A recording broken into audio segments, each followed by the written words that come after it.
com o professor de Relações Internacionais, que está com a gente agora, é o Danilo Porfírio. Professor, bom dia, bem-vindo ao Jornal da Manhã. Bom dia, meus amigos, estamos aqui à disposição. Professor, eu relembro a guerra Estados Unidos e Iraque e pegou muito mal uma guerra a longo prazo, com mortes ali americanas. Trump pode estar caindo no mesmo erro de antigamente? Se prolongar e vidas americanas forem perdidas, ele pode levar a popularidade dele num nível muito abaixo por conta dessa guerra, professor?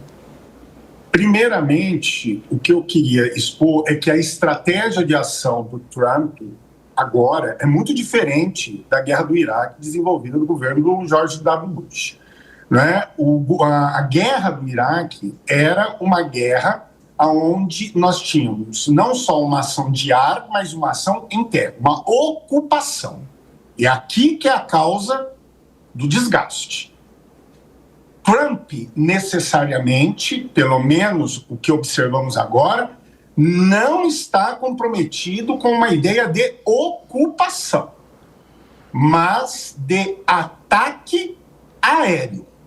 Um ataque, ele mesmo, né, a própria estrutura, o staff americano diz, uma ação ampla, massificada, que visa atacar, né, de forma, vamos dizer, alegadamente cirúrgica, centros de desenvolvimento, pesquisa nuclear, áreas militares e sítios burocráticos, governamentais, inclusive dando um alegado recado. A ação não é contra a sociedade iraniana, é contra o regime iraniano. Porque no plano do governo americano, o intuito é intimidar, desmobilizar e dissuadir o regime. E incitar por parte da sociedade iraniana o quê? Uma mobilização de o quê? De derrocada ou emparedamento do regime. Então, eu não vejo que essas ações teriam a mesma perspectiva de desgaste que nós tivemos na guerra do Iraque, a não ser que a missão fracasse fragorosamente, ou seja, os objetivos não sejam alcançados. E especificamente aqui é a questão da desmobilização do projeto nuclear. Só para completar, Nonato, Trump mesmo colocou no discurso, quando nós acabarmos, assumam o seu governo. Ou seja, ele não tem, como o professor explicou, essa vontade de ocupação. Ô, professor, mas aí esse é um ponto importante até pelo histórico da população do Irã, que é uma população que, há pouco a gente trazia aqui a opinião do Fabrício Naits, que tem muita resistência ou até mesmo não gosta dos Estados Unidos. Os Estados Unidos foi muito tempo chamado de Grande Satã por lá e o Pequeno Satã era Israel, ou seja, são os dois países com os quais a população iraniana não tem muita familiaridade, vamos dizer assim, principalmente pós-Revolução de 1979.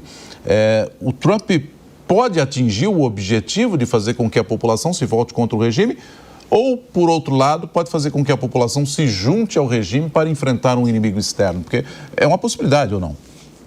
Nonato, é a pergunta de ouro, né, que você fez, né? Porque nós sabemos realmente que o histórico de hostilidades entre Estados Unidos e Irã é longo, inclusive, né, a queda vamos dizer, o colapso do regime de Reza Pahlavi, né, estava também associada à presença norte-americana, né, no país. Lembre-se que antes vamos dizer assim, da ascensão ou da consolidação do poder do então rei Reza Pahlavi, tivemos na década de 50 o governo de Mossadegh, que foi derrubado por intervenção da inteligência americana, todo um aparelhamento de Estado no governo de Reza Pahlavi foi organizado em torno do apoio norte-americano. Então há uma associação, sim, né, de opressão, de uma hostilização. Mas os americanos, dentro, e aqui digo, Nonato, da miopia ocidental, eu sempre gosto de usar esse termo, né? O olhar que o Ocidente tem em relação ao Islã político e ao Oriente Médio específico é sempre muito míope, né? É contar que hoje a classe média iraniana não está satisfeita com o regime. Classe média que apoiou historicamente o regime. E que o quê? Vendo essa situação de instabilidade se intensificar, iria às ruas. Só que, como você mesmo disse, né? Os Estados Unidos são o grande Satã, Israel são o pequeno Satã. Então, há uma possibilidade, mas aqui vamos ter que acompanhar para ver se há uma oposição da população ou uma mobilização da população em prol do governo, ou seja, mais um sopro de vida para o regime. Eu ainda tenho um pouco, tenho minhas dúvidas se o regime vai ter esse fôlego para se manter diante da cadeia de fracassos que o governo iraniano sofreu aí nos últimos anos. Você veja, né, Márcia, e quem nos acompanha pela explicação do professor, que o Irã há muito tempo não tem um regime democrático como a gente considera aqui no Ocidente, né? Porque saiu do governo Mossadegh lá em 53, por ação da inteligência americana e outras nações também, de olho no petróleo iraniano, teve uma ditadura monárquica do Shah Reza Pahlavi também cortando o direito de muita gente, e depois cai o Shah em 79 com a volta do Khomeini do exílio, entrando na ditadura da teocracia.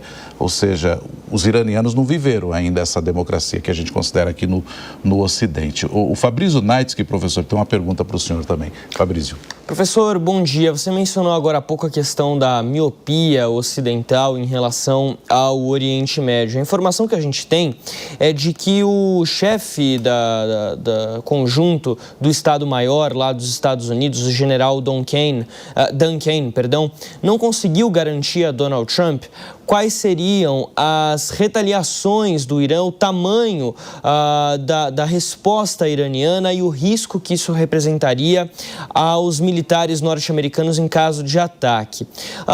Por que os Estados Unidos, o que levaria os Estados Unidos então a estarem tão mal informados em relação ao Oriente Médio, na sua avaliação? Fabrício, sempre bom falar com você. Primeiro, quando eu falo de miopia, é a miopia no entendimento da situação política e do pensamento do Islã político. Como o Nonato estava falando, né? O Irã nunca experimentou democracia, Fabrício. Nunca. Nunca. Se vamos falar de uma tentativa de democracia com Mossadegh, e que dura pouco tempo. Esse é o ponto. E até onde o Ocidente está compromissado e os Estados Unidos estão compromissados a levar os valores democráticos, né? A tradição wilsoniana. Esse é o ponto. O segundo ponto é o seguinte, há um grande problema de acesso à informação, que é a causa, inclusive, das medidas interventivas preventivas, tanto de Israel quanto dos Estados Unidos. Qual é o estado atual do programa nuclear iraniano? Lembre-se que a Agência Internacional de Energia Nuclear chegou a ter o quê? Relativo acesso e não conseguiu ter todas as informações. Então, este é o grande problema. Sabemos com certeza que o Irã ainda tem uma tecnologia de ponta na produção de mísseis, de drones, de mísseis de longo alcance. Mas a grande pergunta é: tem tecnologia nuclear militar?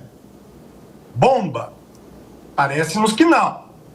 2, bombas sujas? Pode ser que sim. Esse é o temor, inclusive, dos aliados sunitas do Oriente Médio. Até onde nós temos o quê? Essa situação ameaçadora contra nós. Então, é por isso que eu volto a insistir. O governo americano, Fabrício, não está, em princípio, comprometido com o colapso do regime, mas com um enfraquecimento do regime.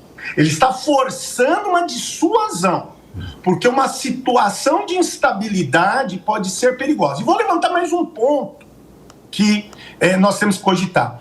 O Nonato lembra muito disso, você também, Fabrício, conhece isso, a nossa colega também sabe, que o Irã, na Revolução de 79, recorreu ao jihadismo xiita, a medidas de terror.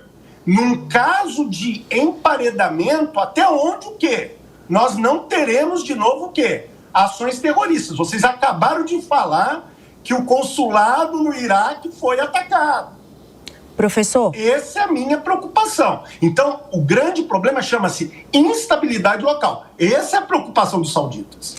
Professor, o senhor continua com a gente só um minutinho, é que o Luca Bassani agora tem prioridade, que tem novas informações chegando. Luca?